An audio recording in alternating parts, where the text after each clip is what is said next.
కూడి వచ్చిన సహోదరి సహోదరులందరికీ మన ప్రభు యేసుక్రీస్తు వారి పరిశుద్ధమైన నామంలో వందనాలు సమర్పిస్తున్నామండి. పోయిన ప్రభు దినమున మనము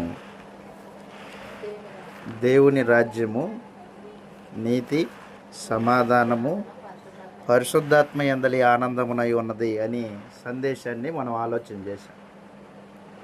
ఈ సమయంలో దేవుని రాజ్యంలో ఉన్న మనుషులు ఆత్మ సంబంధమైన సంపూర్ణతలోనికి ఎదగాలి అనేది దేవుని యొక్క సంకల్పం. క్రీస్తు శరీరం అనే సంఘంలోనికి ప్రవేశించిన మనము అభివృద్ధి చెందాలి అని దేవుడు కోరుకుంటున్నాడు. శరీరానికి బాల్య దశ, యవ్వన దశ, వృద్ధాప్యం ఎలాగైతే ఉందో అలాగున ఆత్మ సంబంధమైన జీవితానికి కూడా బాల్య దశ ఉందని, ఆ తర్వాత వయసు వచ్చిన వారు అని రెండు గ్రూపుల గురించి గ్రంథం మాట్లాడింది. ఆత్మ సంబంధమైన జీవితపు వయస్సు అనే అంశాన్ని గ్రంథంలో ఆలోచన చేస్తాం. ఆత్మ సంబంధమైన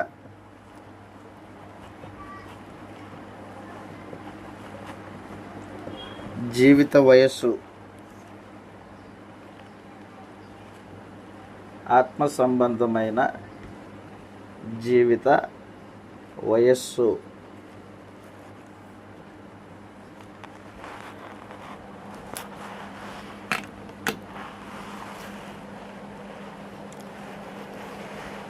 ఒక వ్యక్తి క్రీస్తు యేసునందు విశ్వాసం ఉంచి బాప్తిస్మం పొందినప్పుడు అప్పుడు దేవుని వాక్యానుసారంగా పుట్టినట్లు ఆ పుట్టిన వ్యక్తి ఆత్మ సంబంధంగా ఎదగవలసిన అవసరం ఉంది. పేతురు గారు రాసిన మొదటి పత్రిక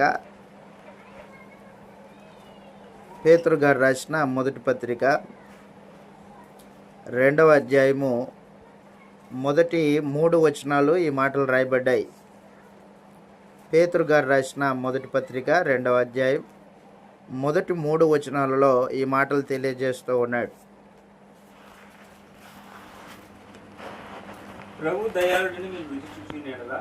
ప్రభువు దయాళుడని మీరు రుచి చూచి ఉన్న ఎడల సమస్తమైన దుష్టత్వమును, సమస్తమైన కపటమును, వేషధారణను, అసూయను, సమస్త దూషణ మాటలు మాని కొత్తగా జన్మించిన శిశువులను పోలిన వారై నిర్మలమనే వాక్యమును పాల వలన రక్షణ విషయంలో ఎదుగు నిమిత్తము ఆ పాలను అపేక్షించుడి అన్నాడు. కొత్తగా జన్మించిన శిశువు ఎలాగో అలాగున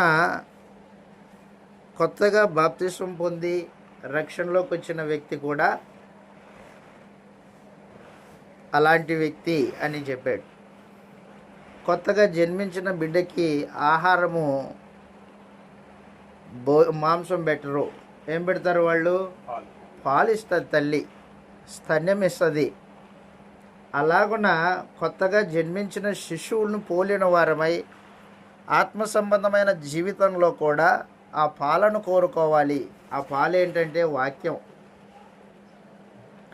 వాక్యమును కోరుకోవాలి మనిషి. ఆ వాక్యం కొరకు తపన పడాలి. మన జీవితంలో అలాంటి తపన ఉందో లేదో నాకు తెలియదు, కానీ అయితే పుట్టిన బిడ్డ ఎవరు ఎత్తుకున్నా కూడా ఏడు బాపడు. తల్లి ఎత్తుకొని స్తన్యమిస్తేనే బిడ్డ ఏడు బాపేస్తుంది. తల్లి వచ్చేంత వరకు ఏడుస్తుంది బిడ్డ. మరి ఏం పెట్టినా కూడా తీసుకోదు. అలాగున కొత్తగా బాప్తిసం పొందిన వ్యక్తి, రక్షణలోకి వచ్చిన వ్యక్తి వాక్యం కొరకు ఆ రీతిగా తాపత్రయపడాలి, ఆ రీతిగా ఉండాలి. అలాంటిది మనలో ఉందా? అలా లేకపోతే మనము ఆత్మ సంబంధంగా అసలు పసిపిల్లల స్టేజ్లో కూడా లేము అనేది దాని అర్థం.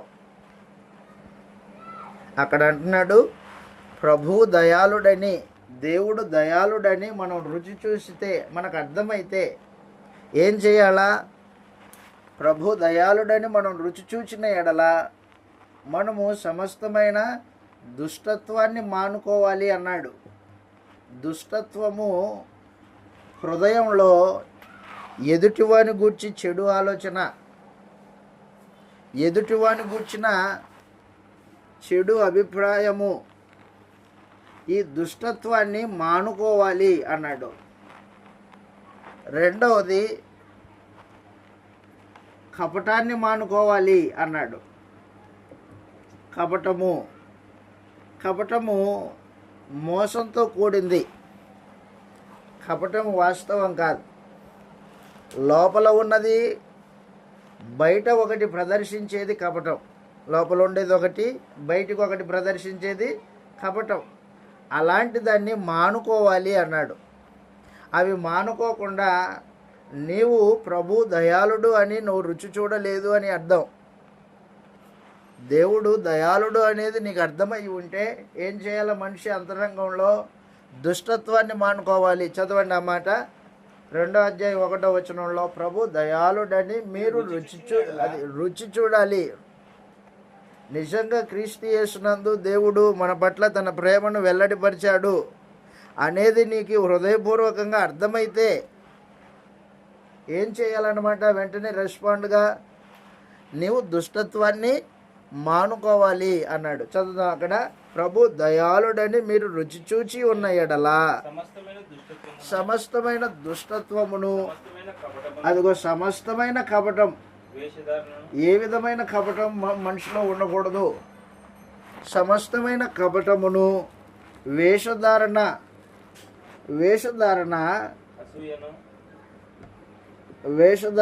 అంటే వేషం వేసుకోవడం, తాను నిజస్థితిని కప్పుకోవడం. వేషధారణ తన నిజస్థితిని దాచిపెట్టుకొని మరొక రూపంలో మనిషి కనబడడాన్ని వేషధారణ అంటాడు. దీన్ని ఏం చేయాలన్నమాట? మానుకోవాలి. ఈ మూడింటిని మానాలి. సమస్తమైన దుష్టత్వము, కపటము, వేషధారణను మానిన వారై అన్నాడు.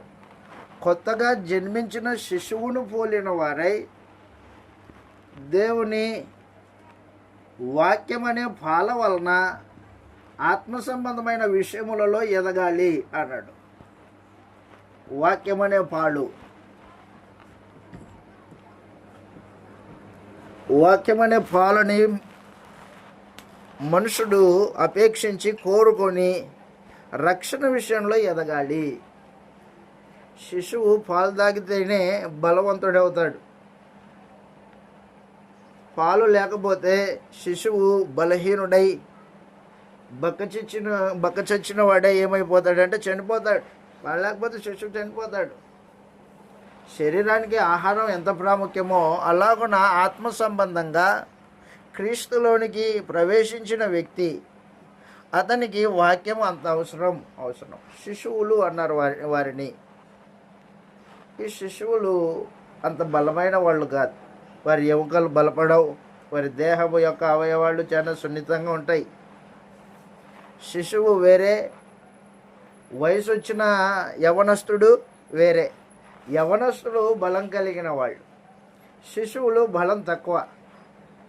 దేవుడు మనల్ని ఏం కోరుకుంటున్నాడంటే రక్షణలోనికి ప్రవేశించిన మనము రక్షణ విషయంలో ఎదగాలి అని కోరుకుంటున్నాడు. ఆత్మ సంబంధమైన జీవితంలో వయసు రావాలి. మనకి వయసు రావడం అంటే ఇది అదిగోయా, నేను బాప్తిసం తీసుకొని దాదాపు 7 సంవత్సరాలు అయింది. ఎన్ని సంవత్సరాలు అయింది బాప్తిసం తీసుకొని? 8 సంవత్సరాలు. 8 సంవత్సరాలు అయింది, వయసు వచ్చింది కదా. అది కాదు వయసు రావడం అంటే. వయసు రావడం అంటే అర్థం ఏంటంటే ఆత్మ సంగతుల్ని వివేచించాలి. ఏది సత్యమో, ఏది అసత్యమో, ఏది చెడుతనమో, ఏది దుర్నీతో వివేచన కలిగి ఉండాలి. ఏది అపవాది సంబంధమైన కార్యక్రమమో, ఏది దేవుని సంబంధమైన కార్యక్రమమో తెలుసుకొని ప్రవర్తించాలి. ఎలా చేస్తే దేవుడు నన్ను అంగీకరిస్తాడు అనే భావనతో మనుషుడు పరిశీలన కలిగి ఉండాలి. అది ఆత్మ సంబంధమైన వయస్సు అంటాడు. కాబట్టి ఇప్పుడున్న మన కుటుంబాల మధ్యలో ఆత్మ సంబంధంగా మనం ఎలాగున్నాం? శిశువులమై ఉన్నామా, వయసు కలిగిన వారమై ఉన్నామా అనేది ఒకసారి ఆలోచన చేద్దాం. హెబ్రీయులకు రాసిన పత్రిక 5వ అధ్యాయం 14వ వచనంలో, హెబ్రీయులకు రాసిన పత్రిక 5వ అధ్యాయం 14వ వచనంలో వయసు వచ్చిన వారి గురించి మాట్లాడాడు. వయసు వచ్చిన వారి గురించి మాట్లాడితే ఏమంటున్నాడంటే 5వ అధ్యాయం 14లో అది సమాచారం. వయసు ఏ వయసు? శరీర సంబంధమైన వయసు కాదు, అది ఆత్మ సంబంధమైన జీవితంలో వయస్సు, పరిపూర్ణత అంటాడు దాన్ని. వయసు వచ్చిన వారు, వయసు వచ్చిన వారికి అభ్యాసం ఉంటుంది. వయసు వచ్చిన వారికి అభ్యాసం ఉంటుంది. వారు తమ జీవితంలో అభ్యాసం చేశారు. ఏం అభ్యాసం చేశారు? ఏది చెడుతనమో గుర్తించి దానికి దూరంగా ఉండడం, ఏది అపోస్తలుల బోధనో ఎరిగి దాన్ని హత్తుకొని ఉండడం, ఏది అబద్ధపు బోధనో దాన్ని విసర్జించి దాని జోలికి వెళ్ళకోకుండా ఉండడం. అభ్యాసం చేత చెప్తున్నాడు. అభ్యాసం చేత మేలు కీడులను వివేచించు వారగునట్లు సాధకం చేయబడిన జ్ఞానేంద్రియాలు కలిగిన వాళ్ళు. సాధకం చేయబడిన జ్ఞానేంద్రియం కలిగిన వారు గనుక బలమైన ఆహారము వారికే తగును. కాబట్టి మాంసం ఎవరికి పెడతారంటే వయసు వచ్చిన పిల్లలకు పెడతారు, చంటి బిడ్డలకి మాంసం పెట్టరు. అలాగున ఆత్మ సంబంధమైన జీవితంలో 2 దశలు ఉన్నాయి. 2 దశలు. 1 బాల్య దశ, 2 వయసు వచ్చిన వారు సంపూర్ణ దశ అన్నాడు దాన్ని. 2 దశలే, వృద్ధాప్యం ఉండదు దీంట్లో. 2 దశలు ఏంటది? 1 బాల్య దశ, శిశువు దశ అన్నాడు దాన్ని. శిశువు దశ. 2 సంపూర్ణ దశ. సంపూర్ణ దశ. దేవుడు మనల్ని ఏం కోరుకుంటున్నాడంటే, జగత్తు పునాది వేయబడక మునిపే దేవుని ఆలోచన ఏంటంటే సంఘంలో ఉన్న జనులు సంపూర్ణ దశలోకి రావాలి. ఈ సంపూర్ణ దశ క్రీస్తునకు కలిగిన సంపూర్ణమైన సారూప్యతలోనికి ఎదగాలి అని చెప్పాడు. ఎఫెసీయులకు రాసిన పత్రిక 4వ అధ్యాయం, ఎఫెసీయులకు రాసిన పత్రిక 4వ అధ్యాయం 11వ వచనంలో ఈ మాటలు రాయబడ్డాయి. ఎఫెసీయులకు రాసిన పత్రిక 4వ అధ్యాయం 11వ వచనం నుండి, మనమందరము విశ్వాస విషయంలోనూ దేవుని కుమారుని గూర్చిన జ్ఞాన విషయంలోనూ ఏకత్వము పొంది సంపూర్ణ పురుషులు, అది సమాచారం, సంపూర్ణ పురుషుల మగు వరకు, అనగా క్రీస్తునకు కలిగిన సంపూర్ణతకు సమానమైన సంపూర్ణత. క్రీస్తునకు కలిగిన సంపూర్ణత, ఆ సంపూర్ణత కలిగిన వారముగా మనము ఉండాలి అనేది దేవుడు అనాదిలోనే సంకల్పించుకున్నాడు. సంఘం అలాగే బాల్య దశలోనే లేదా శిశువు దశలోనే ఉండాలని దేవుడు కోరుకోలేదు. సంఘము క్రీస్తు వలె ప్రతి వ్యక్తి, సంఘంలో ప్రవేశించిన ప్రతి వ్యక్తి క్రీస్తు వలె ఎదగాలి. అన్ని విషయంలో క్రీస్తు ఎలాగైతే మానవ జాతిని ప్రేమించాడో, క్రీస్తు ఎలాగైతే మనుషుల కొరకు తను తాను తగ్గించుకున్నాడో, క్రీస్తు ఎలాగైతే పాపుల కొరకు తను తాను ఖాళీ చేసుకున్నాడో, అలాంటి స్థితిలోనికి మనము ఆత్మ సంబంధంగా ఎదగవలసిన అవసరం ఉంది. అది సంపూర్ణమైన దశ, అది సంపూర్ణ దశ. అది దానిని దేవుడు కోరుకుంటున్నాడు. చదువు అక్కడ అంటున్నాడు కింద వచనంలో, పరిశుద్ధులు సంపూర్ణులగునట్లు అన్నాడు. పరిశుద్ధులు ఏమవ్వాలి? సంపూర్ణులు అవ్వాలి. సంపూర్ణులు అవ్వాలంటే మనుషుడు తన ఆత్మ సంబంధమైన జీవితాన్ని ఒకసారి పరిశీలన చేసుకోవాలా. నేను ఏ దశలో ఉన్నాను? నేను శిశువుగా ఉన్నానా, లేకపోతే నాకు వయసు వచ్చిందా, ఆత్మ సంబంధమైన వయసు అనేది మనుషుడు పరిశీలన చేయాలి తన జీవితంలో. ఈ దశను గురించి మనుషులు ఆలోచన చేయకపోతే తాను ఎదుగుతున్నాడో లేకపోతే ఆత్మ సంబంధంగా ఇంకా దిగజారిపోతున్నాడో అనేది మనుషుడికి అర్థం కాదు.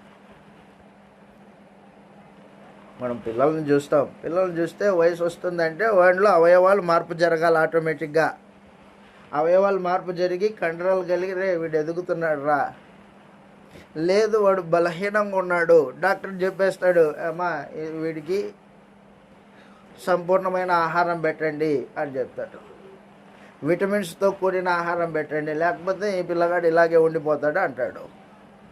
అంటే వయసుతో పాటు దేహం ఎదగాలి అనేది మానవ శరీరం రీత్యా ఎలాగూ వాస్తవమో అలాగున ఆత్మ సంబంధమైన జీవితంలో బాప్తిస్మంతో మనం శిశువుగా దేవుడి రాజ్యంలో జన్మించిన మనము ఆత్మ సంబంధమైన జీవితంలో ఎదగాలి అనేది దేవుడు కోరుకుంటున్నాడు. ఆ ఎదుగుదల క్రీస్తునకు కలిగిన సంపూర్ణతకు సమానమైన సంపూర్ణత గల వారమై ఉండాలి అని చెప్పాడు. చదువుతాం ఇలాగ రాయబడింది. మొట్టమొదటిగా శిశువు దశ గురించి ఆలోచన చేస్తాం. శిశువు ఆత్మ సంబంధమైన జీవితంలో శిశువు దశ ఎలాగుంటుంది? శిశువు దశ మనందరికీ తెలిసినట్టు వారు ఇంకా శరీర సంబంధమైన ఆలోచనల చేత కొట్టబడుతూ ఉంటారు. కొరింథీయులకు రాసిన మొదటి పత్రిక 3వ అధ్యాయము 1వ వచనం నుండి చదువుతాం. శిశువు దశ గురించి మాట్లాడుతున్నాం మనం. శిశువు దశ. సహోదరులారా, అదిగో కొరింథీయులకు రాసిన మొదటి పత్రిక 3వ అధ్యాయము 1 నుంచి 2 వచనాల్లో ఆత్మ సంబంధమైన మనుషులతో మాట్లాడినట్టు నేను మీతో మాట్లాడలేకపోతే ఏం మాట్లాడలేకపోతే ఏమైంది? శరీర సంబంధులైన మనుషులే అని. అదిగో మీరు ఇంకా శరీర సంబంధులైన మనుషులే అనియు క్రీస్తునందు పసిబిడ్డలే అనియు మీతో మాట్లాడవలసి వచ్చింది. పసిపిల్లలంట వాళ్ళు. కొరింథీలో ఉన్న క్రీస్తు ప్రభు సంఘంలో ఉన్న జనులు వాళ్ళు ఎలాగున్నారంట? పసిపిల్లలేనంట. ఇంకా ఎందుకు పసిపిల్లలే? ఎందుకంటే వాళ్ళు ఎదగలేదు. వారి మధ్యలో గొడవలు ఉన్నాయి, వారి మధ్యలో గ్రూపిజం ఉంది. ఒక మనుషుని మీద అభిమానం పెంచుకొని ఆ మనిషితో పాటు గ్రూపిజం ఏర్పాటు చేసుకున్నారు. అందుకే ఏమన్నాడు, నేను పౌలు వాడిని, నేను క్రీస్తు వాడిని, నేను కేఫా వాడిని అనే గ్రూపిజం ఉంది. ఈ గ్రూపిజం కలిగిన వాళ్ళు ఎవరంటే శరీర సంబంధులు. వాళ్ళు ఆత్మ సంబంధులు కాదు. ఆత్మ సంబంధులు అయితే ఈ గ్రూపిజం అనేది ఉండదు. మీరు ఆత్మ సంబంధులని నేను మీతో మాట్లాడలేదు. అవునా? మేము బాప్తిజం పొందలేదా? కొరింథీ సంఘం వాళ్ళు బాప్తిజం పొందలేదా? పొందారు. మరి పొందిన వాళ్ళు ఆత్మ సంబంధులే కదా. కానీ పౌలు అంటున్నాడు, పరిశుద్ధాత్ముడు అంటున్నాడు, ఉత్తరం రాష్ట్రం ఏమంటున్నాడు, మీరు ఆత్మ సంబంధులు అని నేను మీతో మాట్లాడాల. అంటే ఆత్మ సంబంధులతో మాట్లాడే విధానం వేరుగా ఉంటుందే పౌలా నీ దగ్గర? అవును. ఆత్మ సంబంధులైన వారితో మాట్లాడే మాటలు వేరుగా ఉంటాయి, శరీర సంబంధులతో మాట్లాడే మాటలు వేరుగా ఉంటాయి. నేను మీతో మాట్లాడినప్పుడు ఆత్మ సంబంధులు అని నేను ఆలోచన చేసి మాట్లాడలేదు మీ దగ్గర అన్నాడు. మీరింకా క్రీస్తునందు పసిపిల్లలే అనియు ఇంకా శరీర సంబంధులే అనియు నేను మీతో మాట్లాడవలసి వచ్చింది అన్నాడు. ఎందుకు వచ్చింది? చదువుతాం. అక్కడ అంటున్నాడు 2వ వచనంలో, అప్పట్లో మీకు బలం లేదు. శిశువులకి బలం ఉండదు. ఈ బలము శరీర సంబంధమైన బలం కాదు, ఇది ఆత్మ సంబంధమైన బలం. ఆత్మ సంబంధమైన బలం లేని వాళ్ళు అంటే ఎవరు అన్నమాట? వాళ్ళు బలహీనులు అని అర్థం. ఎవరు బలహీనులు? గ్రూపిజం కట్టిన వాళ్ళు. గ్రూపులుగా సంఘాన్ని డివైడ్ చేసిన వాళ్ళు, గ్రూపులుగా సంఘాన్ని విభజించిన వాళ్ళు, వీళ్ళు బలహీనులు, పసిపిల్లలు. ఇంకా శరీర సంబంధులే. అది సమాచారం. మూడవ దశ, శిశు దశలో మూడవది శరీర సంబంధులు.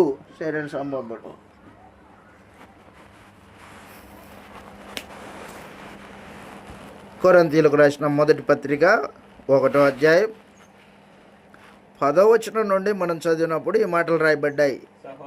సహోదరులారా, మీరందరూ ఏకభావంతో మాట్లాడవలననియు, మీలో కక్షలు లేక ఏక మనసుతోనూ ఏక తాత్పర్యంతోనూ మీరు సన్నద్ధులై ఉండవలననియు మన ప్రభు అయిన యేసుక్రీస్తు పేరట మిమ్మల్ని వేడుకొనుచున్నాను. నా సహోదరులారా, అది మీలో కలహాలు ఉన్నాయి. అది సమాచారం. శిశువు దశలో ఉన్నవాడు ఏం చేస్తుంటాడు అన్నమాట? కలహాలు కలిగి ఉంటాడు. కలహాలు ఇంకా విడిచిపెట్టలేదన్నమాట. మీరు కలహములు కలవని నేను క్లోయ ఇంటి వారి వలన వింటిని. మీలో ఒకడు 12వ వచనంలో నేను పౌలు వాడను, ఒకడు నేను అపోల్లో వాడను, కేఫా వాడను. అది సమాచారం. ఏం చెప్పుకుంటున్నారు? పసిపిల్లలు శరీర సంబంధంగా ఆలోచన చేస్తున్నారు. బలహీనులు సంఘాన్ని గ్రూపులతో విభజించారు. ఆత్మ సంబంధంగా ఎదిగిన వాళ్ళు కాదు. వాళ్ళు ఆత్మ సంబంధంగా ఎదగలేదు. అందుకే శరీర సంబంధంగా ఆలోచన చేస్తున్నారు. 3వ అధ్యాయం కొరింథీయులకు రాసిన మొదటి పత్రిక 3వ అధ్యాయం 3వ వచనంలో ఇలాగ మాట్లాడుతున్నాడు. మీలో అసూయయు కలహములు ఉండగా మీరు శరీర సంబంధులుగా. అది అడిగాడు, సూటిగా అడిగాడు, ముక్కు సూటిగా అడిగేశాడు. మీరు శరీర సంబంధులే కదా అన్నాడు. ఎందుకయ్యా మేమెందుకు శరీర సంబంధం? బాప్తిజం తీసుకున్నాం కదా. కాదు, మీలో అసూయలు ఉన్నాయి, కలహాలు ఉన్నాయి, కాబట్టి మీరు శరీర సంబంధులే అని చెప్పేశాడు. కాబట్టి శరీర సంబంధులు ఎదగని వాళ్ళు, శిశువు దశలో ఉన్న వాళ్ళు. ఒకడు నేను పౌలు వాడను, 4వ వచనంలో నేను పౌలు వాడను, మరి ఒకడు నేను అపోల్లో వాడను అని చెప్పున్నప్పుడు మీరు ప్రకృతి సంబంధులైన మనుషులు కారా? కాబట్టి శిశువు దశలో ఉన్నవాడు ప్రకృతి సంబంధి.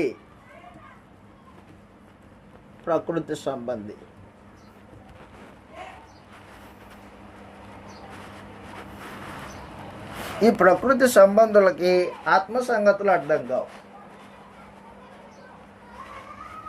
అంటే కొత్తగా జన్మించిన, అంటే దేవుని రాజ్యంలో ప్రవేశించిన వ్యక్తికి ఆత్మ సంగతులు వెంటనే వంటబడతాయా? వెంటనే వంటబట్టవు. ఇంకా శరీర సంబంధంగానే, స్వార్థపూరితంగానే ఆలోచన చేసుకుంటాడు. అందుకే 2వ అధ్యాయంలో అంటున్నాడు కొరింథీయులకు రాసిన మొదటి పత్రిక 2వ అధ్యాయం 13వ వచనంలో ఈ మాటలు రాయబడ్డాయి. అది మనుష్య జ్ఞానం నేర్పు మాటలతో కాక ఆత్మ సంబంధమైన సంగతులతో సరిచూచుచు ఆత్మ నేర్పు మాటలతో మేము బోధిస్తున్నాం. ప్రకృతి సంబంధి అయిన మనుషుడు అది సమాచారం. ఆత్మ సంగతులను అర్థం కావు. కాబట్టి ఆత్మ సంగతులను అర్థం చేసుకునే స్థితికి ఎదగాలంటే నీకు అవసరమైంది ఏంటి? వాక్యం కొరకు తాపత్రయపడాలి. ఎక్కడ దొరుకుతుంది సత్యవాక్యం? నేను నా ఆత్మ సంబంధమైన జీవితంలో ఒక దశ పెరగాలి, నేను శిశువుగా ఉండకూడదు అనే ఒక భావన కొత్తగా జన్మించిన వ్యక్తికి ఉండవలసిన అవసరం ఉంటుంది. అది లేకపోతే ఎన్ని బైబిల్ తరగతులు పెట్టినా, ఎంత ఏం చేసినా అది వ్యర్థం. పిల్లోడికి నేను ఎదగాలి బలపడాలి అనే భావన లేకపోతే మనం ఎంత ఫీడింగ్ ఇచ్చినా అది వ్యర్థమైపోతుంది, కక్కేసుకుంటాడు, దాని విలువ తెలియదు అతనికి. ఈ రోజున సంఘాల్లో అలాగా మనుషులు మారిపోయారు. కేవలం శరీర సంబంధమైన వాటి మీదనే మనసు పెట్టుకొని జీవితాన్ని కొనసాగిస్తుంటాడు. అది ప్రకృతి సంబంధమైన జీవితం కదా. ఆత్మ సంగతులు ఎప్పుడు అర్థం చేసుకుంటావు, ఎప్పుడు ఎదుగుతావు? ఎదగడానికి దేవుడు అనుగ్రహించే మహత్తరమైన కృప ఆయన వాక్యం.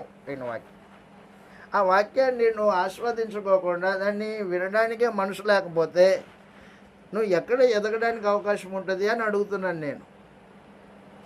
కాబట్టి కిందికి చదివితే అంటున్నాడు, ప్రకృతి సంబంధి అయిన మనుషుడు దేవుని ఆత్మ సంగతులని అంగీకరింపడు, అవి అతనికి వెర్రితనంగా ఉన్నాయి.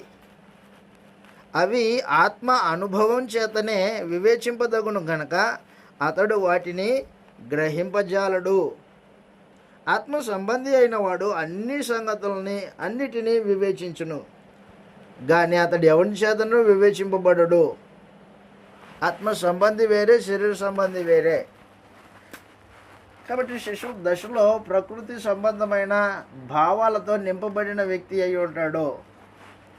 ప్రకృతి సంబంధమైన భావాలు ఇంకా దానితో కొట్టబడుతూ ఉంటాడు,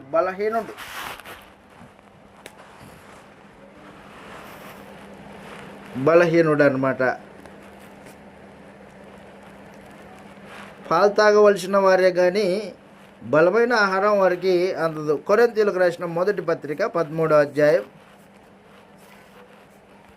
కొరింథీయులకు రాసిన మొదటి పత్రిక 13వ అధ్యాయం 11వ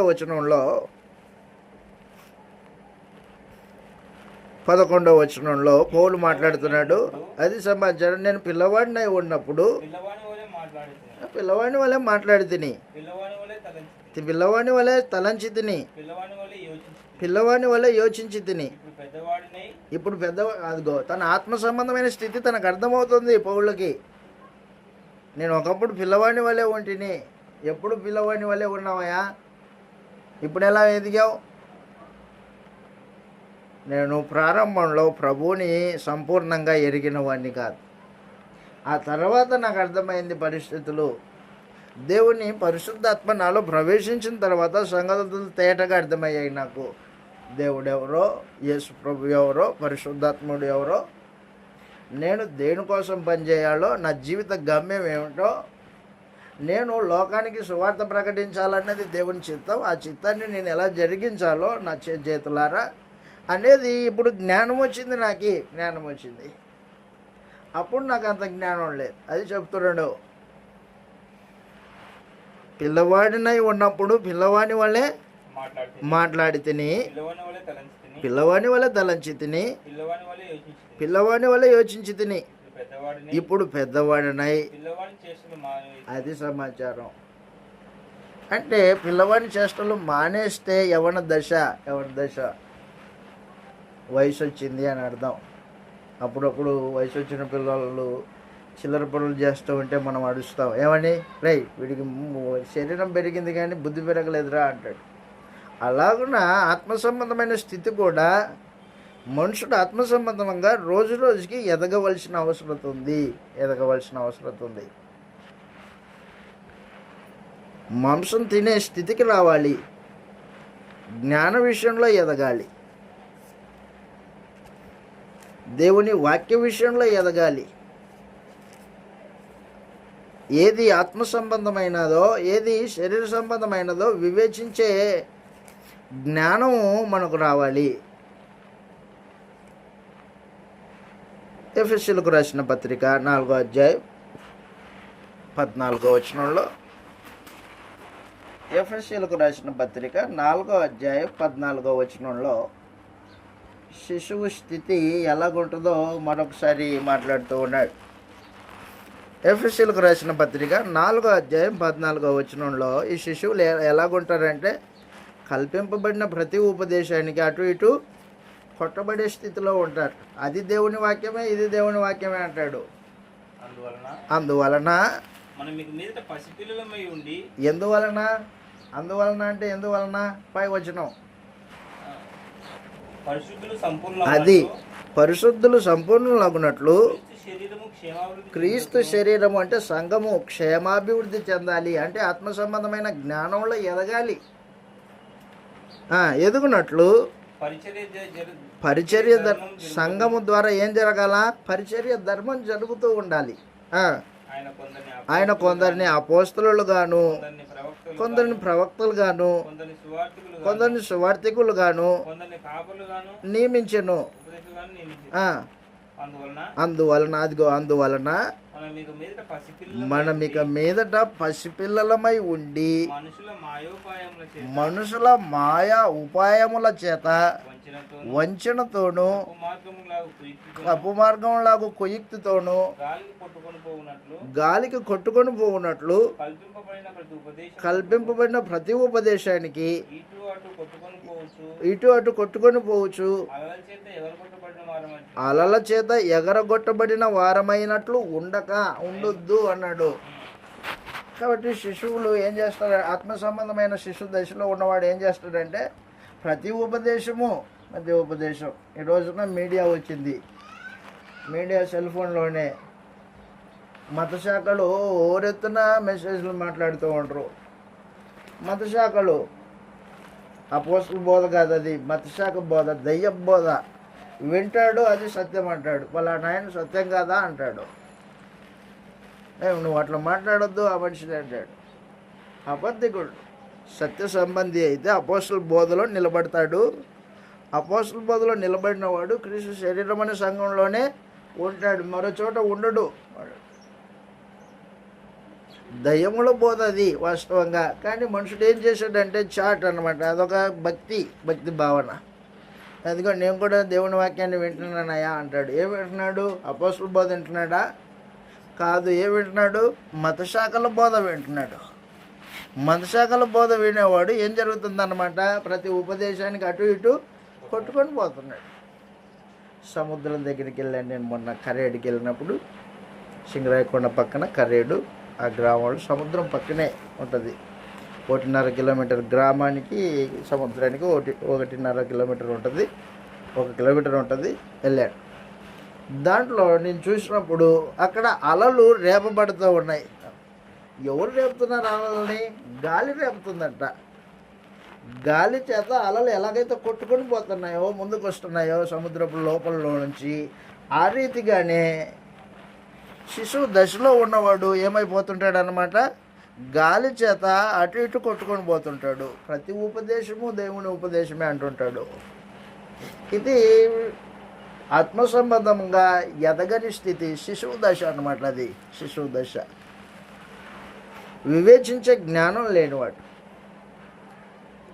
అందుకే అన్నాడు, ప్రతి ఉపదేశము చేత అటు ఇటు కొట్టబడేవాడు అన్నాడు అక్కడ. చూద్దాం మరొకసారి 4:14 ఎఫెసీ పత్రిక. మనం ఇక మీదట ఉండి మాయోపాయముల చేత, అదిగో లోకంలో ఉన్న ఉపదేశాలు ఎలాగుంటాయి? మాయ, వంచన, కుయుక్తి,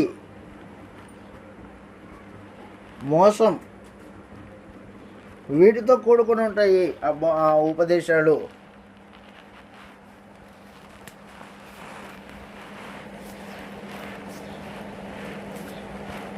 వంచనతో, తప్పు మార్గానికి లాగు కుయుక్తితో, మనుషుల్ని మోసగించడానికి కల్పింపబడిన ఉపదేశం. వాడు కల్పించుకుంటాడు ఉపదేశాన్ని.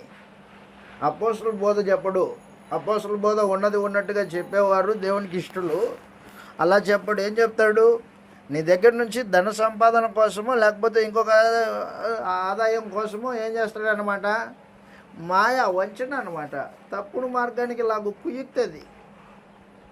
కాబట్టి ఎఫెసీయులారా మీరు అలా ఉండొద్దు అని చెప్పాడు 14వ వచనం. శిశువులై ఉండక పసిపిల్లలమై ఉండి మనుషుల మాయోపాయముల చేత వంచనతోనూ తప్పు మార్గమునకు లాగు కుయుక్తితోనూ గాలికి కొట్టుకొని పోవునట్లు కల్పింపబడిన ప్రతి ఉపదేశము ఇటు అటు కొట్టుకొని పోవచ్చు, అలల చేత ఎగరగొట్టబడిన వారమైనట్లుండక ప్రేమ కలిగి సత్యం చెప్పుచు అన్ని విషయములలో క్రీస్తు వలె ఉండుటకు ఉండుటకు అన్ని విషయంలో ఎదుగుదాం. అది సమాచారం. ఎదుగుదల కావాలి, ఆత్మ సంబంధమైన జీవితంలో ఎదుగుదల కావాలి.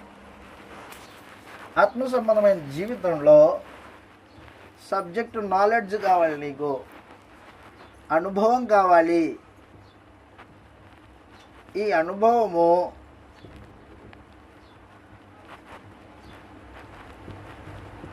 శత్రువును వాని కుయుక్తిని పసిగట్టే అనుభవం. ఎవడు శత్రువు? అపవాది. అపవాది యొక్క కుయుక్తిని పసిగట్టే వారముగా ఉండాలి. కుయుక్తి క్రీస్తు వలె అన్ని విషయములలో ఎదగాలి అని చెప్పేశాడు. క్రీస్తు వలె అన్ని విషయములలో ఎదగాలి. క్రీస్తు ప్రభువుని శోధించడానికి అపవాది వచ్చాడు, మనందరికీ తెలుసు. యేసు ప్రభు బాప్తిసం పొందిన తర్వాత ఆయన 40 దినముల పాటు అరణ్యంలో గడిపాడు. గడిపినప్పుడు ఏం జరిగిందనమాట, ఆయన ఆకలి కొన్నాడు. ఆకలి కొంటే అపవాది వచ్చి, నువ్వు ఆకలి కొన్నావు కదా, ఇదిగో రాళ్ళను రొట్టెలుగా చేసుకో అని చెప్పేశాడు. యేసు ప్రభు ఆకలితో ఉన్నాడు. వాడి మాట విని రాళ్ళను రొట్టెలుగా చేసుకుంటే ఏం జరిగేది? అపవాదికి లోబడినట్టు, ప్రకృతి విరుద్ధంగా జరిగించినట్టు ప్రభు అని యేసు. రాళ్ళు రొట్టెలు అవుతాయా?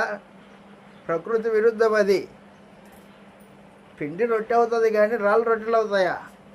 కాబట్టి యేసు ప్రభువుని ఏం చేసిందనమాట, శోధించింది. శోధిస్తే ప్రభు అయిన యేసు వాని శోధనని ఎదుర్కొన్నాడు. మనం కూడా అపవాది యొక్క శోధనలో ఎదుర్కోవాల్సిన అవసరం ఉంది. అది ఎటుగుండొచ్చినా ఎదుర్కోవాలి. అది నేను చెప్తుంది. ఆత్మ సంబంధమైన ఎదుగుదల అనేది శత్రువును గుర్తించి, శత్రువు యొక్క బలాన్ని గుర్తించి, మనల్ని ఆత్మ సంబంధంగా అడ్డగించే వాని ఆయుధాలను గుర్తించి వాడిని ఎదిరించాలి. వాడు వచ్చేది 3 రూపాల్లో వస్తాడు, మనందరికీ తెలుసు. శరీరాశ, నేత్రాశ, జీవపు డంబం. ఈ 3 రూపాల్లో ఎటుగుండి వచ్చినా వాడిని ఎదుర్కోవడానికి క్రీస్తు వల్లే మనము ఆత్మ సంబంధంగా బలం కలిగి ఉండాలి. ఆ బలం ఎక్కడి నుంచి వస్తుంది? ఆ బలం రావాలంటే దేవుని దగ్గర ప్రార్థించి ఆ బలాన్ని తెచ్చుకోవాలి. దేవుని వాక్యం విషయంలో అభివృద్ధి చెందితే ఆ బలం వస్తుంది.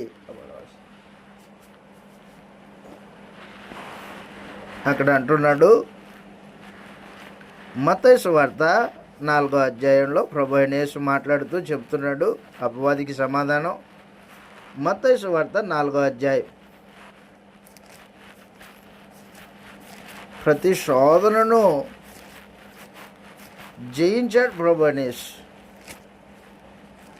ఇప్పుడు మనము శోధనల విషయంలో జాగ్రత్త కలిగి వాటిని ఎదిరించవలసిన అవసరం ఉంది. ఆత్మ సంబంధమైన ఎదుగుదలది. 4వ అధ్యాయం 2వ వచనం నుండి 40 దినములు 40 రాత్రులు ఉపవాసము ఉండిన పిమ్మట ఆయన ఆకలి కొనగా శోధకుడు వచ్చాడు. యేసు ప్రభు దగ్గరికి వచ్చి, నువ్వు దేవుని కుమారుడు అయితే ఈ రాళ్ళు రొట్టెలగునట్లు ఆజ్ఞాపించుము అనెను. అందుకు ఆయన, అదిగో మనుషుడు రొట్టె వలన మాత్రమే కాదు కానీ దేవుని నోట నుండి వచ్చు ప్రతి మాట వలన జీవించును. అది సమాచారం.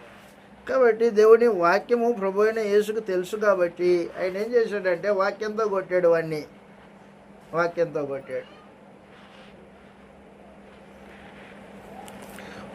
జ్ఞానం అవసరం మనకి. ఆత్మ సంబంధమైన వయసు కలిగిన మనకు ఆత్మజ్ఞానం అవసరం.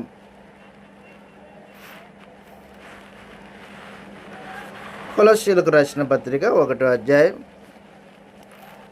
1వ అధ్యాయం 28వ వచనంలో అపోస్తలులు సంఘంలో ఉన్నవారిని, రెండవ దశ ఇది, సంపూర్ణ దశ. రెండవ దశ సంపూర్ణ దశ.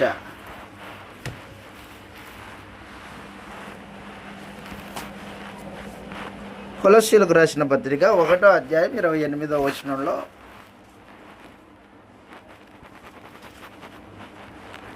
కొలస్సీలకు రాసిన పత్రిక 1వ అధ్యాయము 28వ వచనంలో ఈ మాట రాయబడింది. 28వ వచనంలో ఏమంటున్నాడంటే, మీరు సంపూర్ణులగునట్లు అన్నాడు. ఎవరు? సంఘం సంపూర్ణులు అవ్వాలంట.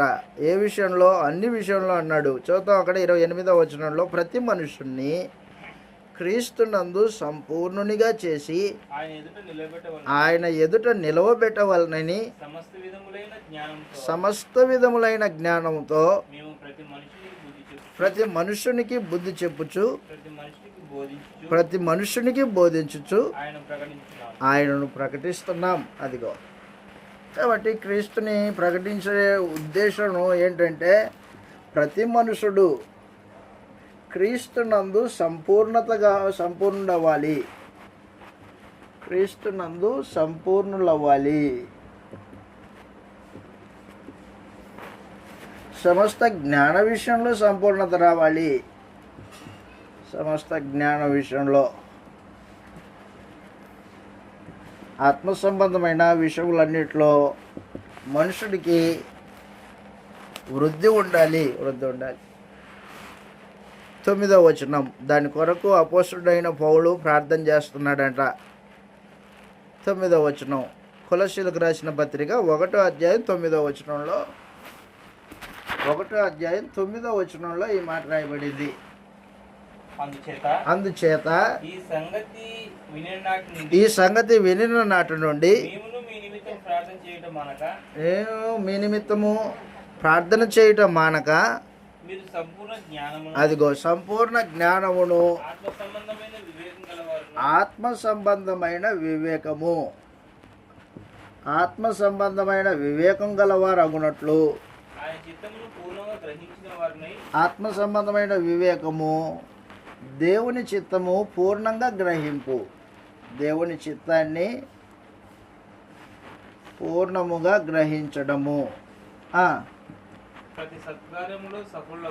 పూర్ణముగా గ్రహించడం.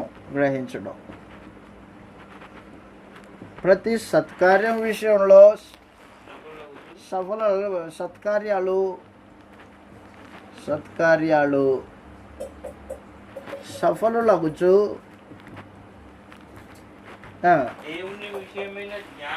అదిగో దేవుని విషయమైన జ్ఞానమందు అభివృద్ధి పొందుచు. దేవుని విషయమందు జ్ఞానం.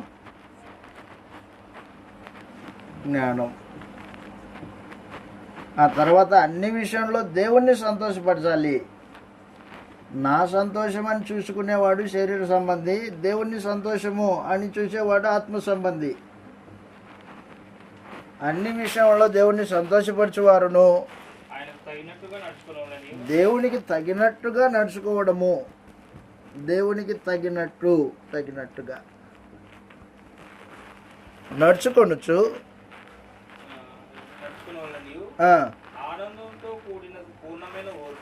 ఆనందంతో కూడిన ఓర్పు,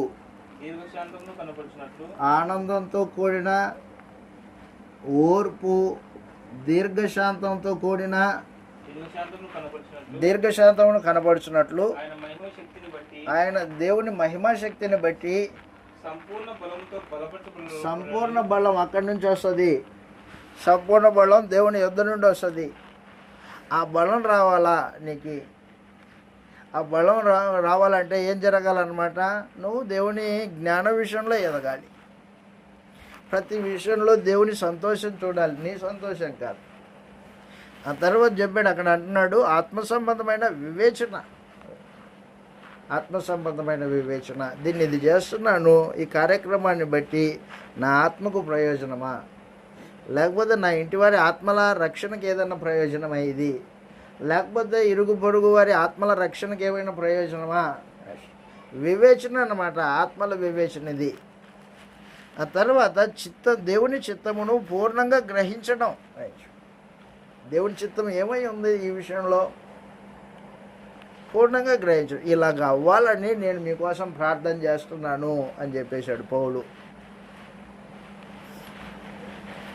మీరు దేవుని ఆత్మయందు బలపరచబడాలి, దేవునికి తగినట్టుగా బతకాలి, మీ ఆనందంతో కూడిన ఓర్పు దీర్ఘశాంతం కనపరచాలి. అది సమాచారం. కాబట్టి ఆత్మ సంబంధంగా ఎదిగిన వాడు ఇదిగో సమస్త జ్ఞాన విషయంలో ఎదుగుతాడు, ఆత్మ సంబంధం వివేచన కలిగి ఉంటాడు. సంపూర్ణ దశ అన్నమాట ఇది, సంపూర్ణ దశ. ఇంకా పసిపిల్లల మనిషే, ఇంకా పసిపిల్లల శరీర సంబంధమైన ఆలోచనలే, ఆత్మ సంబంధమైన ఆలోచన కాదు. అలాంటి వాడు శిశువే. ఎన్ని రోజులు శిశువు ఉంటే ఎదుగుతాడు? ఎన్ని రోజులు శిశువుగా ఉంటే పరిస్థితి దారుణం. శిశువు అలాగే ఉండిపోతే జనాలు ఏమంటారు? శిశువు ఎదగట్లే, పుట్టినోడు అలాగే ఉన్నాడు, ఎంత పాలు తాగుతున్నా అట్లే ఉన్నాడు, ఎదగట్లే. ఏమంటారు జనాలు? వాళ్ళ బిడ్డ వికలాంగుడు అంటారు. వికలాంగుడు, ఎదగని వాడు వికలాంగుడు. అలాగున మనం ఏం చేస్తున్నామంటే ఆత్మ సంబంధ విషయంలో ఎదగకపోతే క్రీస్తు ప్రభు శరీరం అనే సంఘాన్ని మనం ఏం చేస్తున్నాం అన్నమాట, ఎదగని స్థితిలో మనమే దాన్ని దిగజారుస్తున్నాం, ఇంకెవరో కాదు. కాబట్టి ఎన్ని రోజులు వాక్యం విన్నా మనుషులు ఇంకా శరీర సంబంధంగానే ఆలోచన చేయడం అనేది అది ఆత్మ సంబంధమైన బలహీనత. ఎదగలేదు, ఎదుగుదల కాదు. ఎఫెసీయులకు రాసిన పత్రిక 1వ అధ్యాయం 9వ వచనంలో అపోస్తలుడైన పౌలు ఎఫెసీయులకు ఉత్తరం రాస్తూ కూడా ఇదే విషయాన్ని తెలియజేశాడు. ఎఫెసీయులకు రాసిన పత్రిక 1వ అధ్యాయం 9వ వచనంలో, ఎఫెసీయులకు రాసిన పత్రిక 1వ అధ్యాయం 9వ వచనం,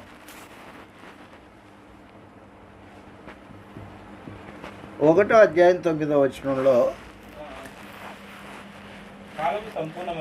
కాలము సంపూర్ణమైనప్పుడు జరగవలసిన ఏర్పాటును బట్టి ఆయన తన దయా సంకల్పం చొప్పున తన చిత్తమును గూర్చిన మర్మమును మనకు తెలియజేసి, అది అంటే ఆయన సంకల్పాన్ని మనం ఎరిగి ఉండాలి, తెలియజేసి మనకు సంపూర్ణమైన జ్ఞాన వివేచన అదిగో సంపూర్ణమైన జ్ఞాన వివేచన కలుగునట్లు ఆ కృపను మన ఎడల దేవుని కృప విస్తరింపజేశాడు. దేవుని పక్షాన ఏ లోపం లేదు. నువ్వు సంపూర్ణమైన జ్ఞాన వివేచన కలిగి ఉండడానికి దేవుడు తన కృపను విస్తరింపజేశాడు, సువార్తను వినిపింపజేశాడు, అపోస్తల బోధన తెలియజేశాడు, నిన్ను తన కుమారుని యొక్క రాజ్యంలోనికి సువార్త ద్వారా పిలిచి కొత్త జన్మ కూడా అనుగ్రహించాడు. ఆయన పక్షాన ఏ ఇబ్బంది ఏం లేదు. కానీ నువ్వు ఎదిగే విషయంలో నీది లోపం, ఎదిగే విషయంలో లోపం అంటే తినట్లేదు అన్నమాటదా. తండ్రి సమస్తాన్ని సమకూర్చి పెడతాడు. పళ్ళు కావాలంటే పండ్లు తెస్తున్నాడు, ఏం కావాలంటే ఏం తెస్తున్నాడు. కానీ బిడ్డలు ఏం చేస్తున్నారు అన్నమాట, ఎదగట్లా. అంటే అర్థం ఏంటి? తిని దాన్ని ఆరగించుకునే స్థితి లేదు వాళ్ళకి. అది సమాచారం. దేవుడు తన కృపను విస్తరింపజేసి సంపూర్ణమైన జ్ఞానం కలిగి ఉండాలని, ఆత్మ సంబంధమైన వివేచన కలిగి ఉండాలని ఆయన కోరుకుంటూ ఉంటే బిడ్డలు తెచ్చిన వాటిని వ్యర్థం చేస్తున్నారు. అప్పుడు ఎట్లా ఎదుగుతాడు? ఎదగకపోతే దేవుని పిల్లలు ఎలా అవుతాం? ఈ ఎదుగుదల దేవుని స్వభావం వచ్చేటట్టు, దేవుని స్వభావంలో పాలిభాగస్తులు మనం. ఎఫెసీయులకు రాసిన పత్రికలోనే 4వ అధ్యాయం 11వ వచనంలో ఈ మాట రాయబడింది. మనం ఇందాక చదివాం. మనమందరం, అది సమాచారం, మనమందరము ఎదగాల్సింది ఎక్కడ అంటే విశ్వాస విషయంలో ఎదగాలి, దేవుని కుమారుని గూర్చిన జ్ఞాన విషయంలో ఎదగాలి, ఏకత్వం పొంది, అది సమాచారం. కాబట్టి విశ్వాస విషయంలో ఎదుగుదల, ఒకే విశ్వాసం కలిగి ఉండాలి. అపోస్తలుల బోధ ప్రకారంగా నాకొక విశ్వాసం, నీకొక విశ్వాసం, అది శరీరంలో ఉండకూడదు. క్రీస్తును గూర్చి మనం మాట్లాడితే ఒకే మాట మాట్లాడాలా. యేసు ఎవరు? యేసు దేవుని కుమారుడు, ఒకే మాట. ఆయన గూర్చిన జ్ఞానం, ఏకత్వం.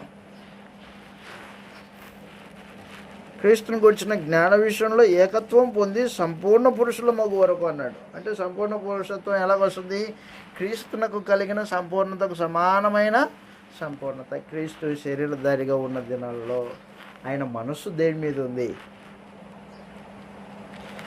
అద్భుతాలు చేస్తున్నాడు, సూచక్రియలు చేస్తున్నాడు. ఆ అద్భుతాలు సూచక్రియల వలన ఏమైనా డబ్బు సంపాదించుకుంటున్నాడా? ఎందుకు సంపాదించుకోలేదు? ఆయన మనస్సు అంతా ఏముంది? ఆయన మనస్సు అంతా ఏముందంటే పాపుల్ని రక్షించాలంటే నా రక్తము పాపంలో రక్తంగా ఉండాలి. పాపరహితమైన జీవితం మీద మనసు పెట్టాడు ప్రభు అనేసి. నేను ఈ లోకానికి పరవాసిని, పని నిమిత్తం వచ్చాను, ఈ పని ముగించుకొని పోతాను, అక్కడ ఉంది కాబట్టి పైన మనసు పెట్టుకున్నాడు ప్రభు అనేసి. పాపులతో కలిసి జీవితాన్ని పంచుకున్నాడు, కానీ పాపం చేయలేదు.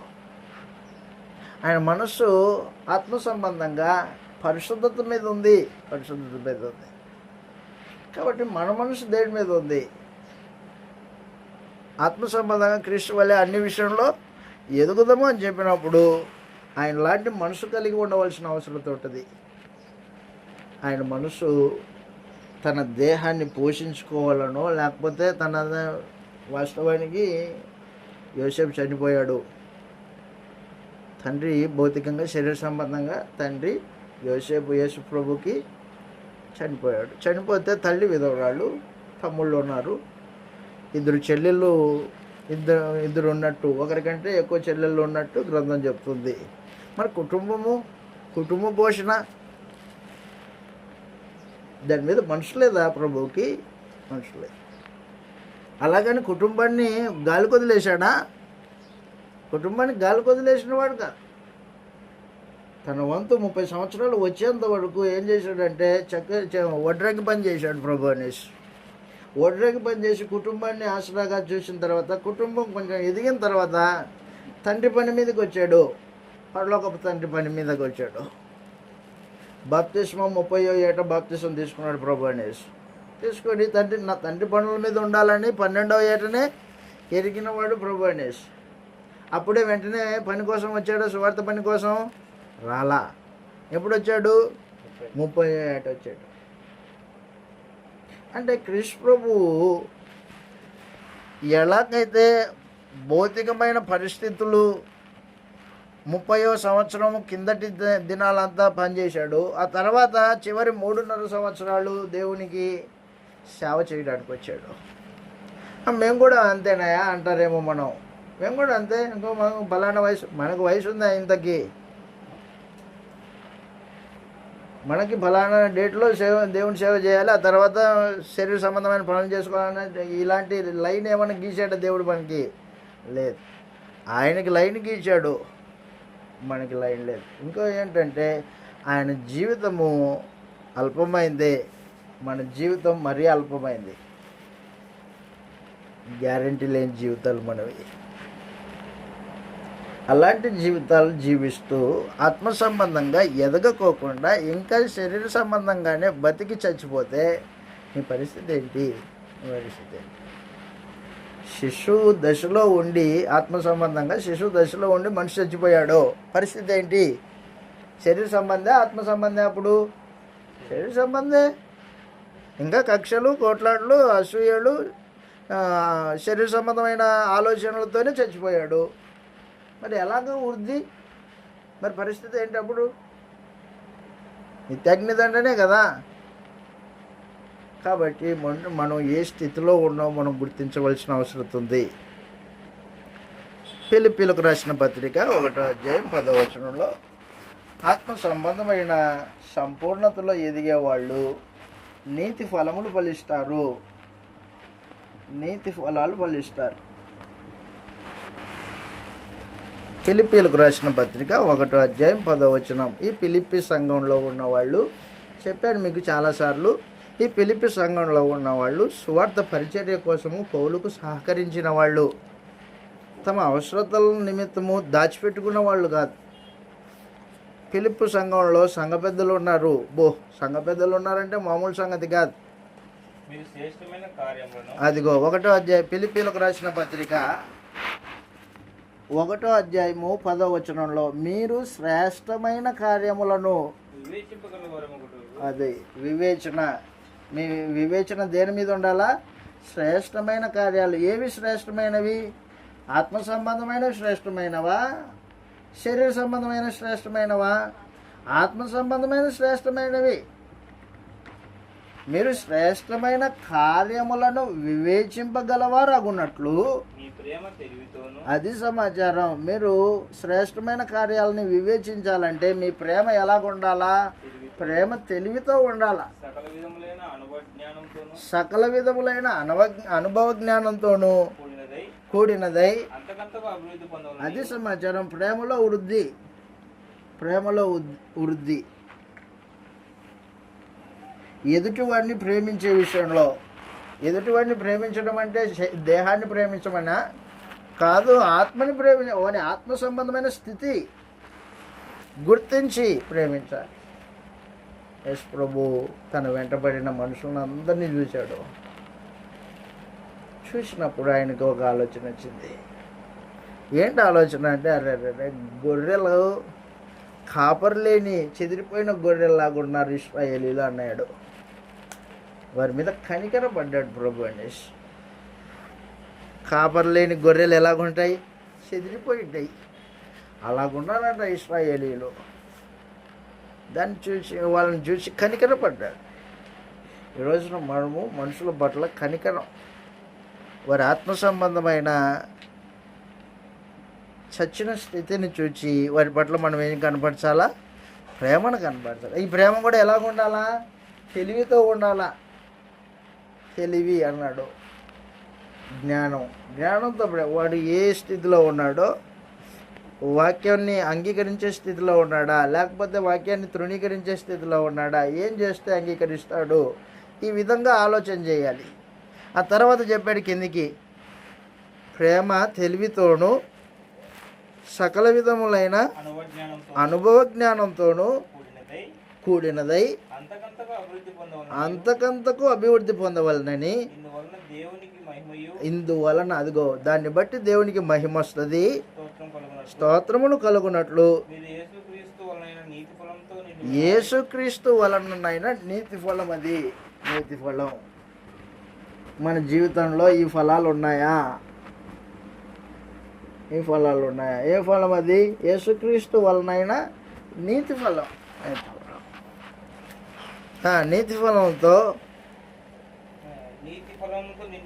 నిండుకొనిన వారై క్రీస్తు దినం, యేసు ప్రభు రెండోసారి ప్రత్యక్షమైనప్పుడు నేను నిష్కపటునిగా,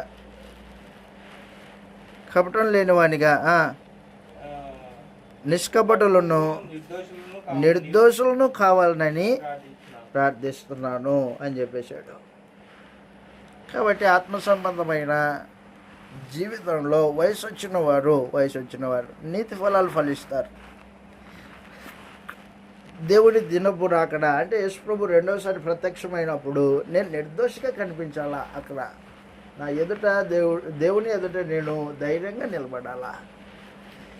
దాని మీద మనసు పెట్టుకోవాలా మన కార్యక్రమాలు. అది ఆత్మ సంబంధం వివేచన కలిగిన వారికి ఉంటాయి.